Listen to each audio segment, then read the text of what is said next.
Thanks for that call. Quick email from BB.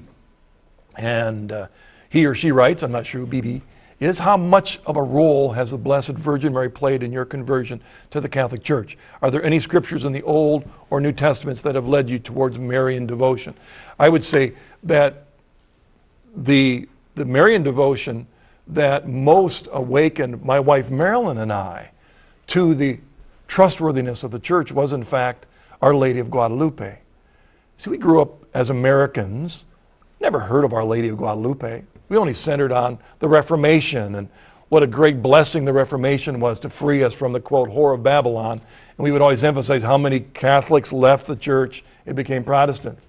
We didn't realize at the same time that was happening, this miraculous appearance of Mary to Juan Diego in Mexico was bringing 10 million people into the Catholic Church. The great conversions, freeing them from the abuses of the pagan worship and freeing them to Christ. And the more we looked at the reality of Our Lady of Guadalupe, the more we were convinced in the reality of the tilma and the reality of Mary appearing.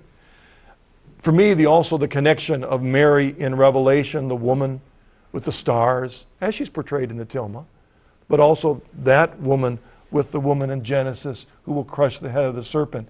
As I began seeing all the scriptures that pointed to Mary, then I was most impressed by the statement of the angel when he addressed Mary as full of grace.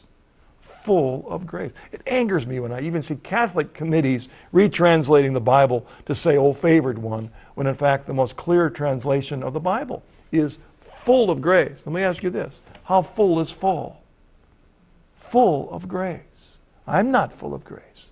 But by God's grace, she was empowered to be the perfect vessel for the coming of God's Son.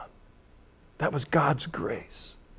And as again, with those verses that I never saw, my wife and I, Marilyn, were awakened to the beauty of our Blessed Mother Mary.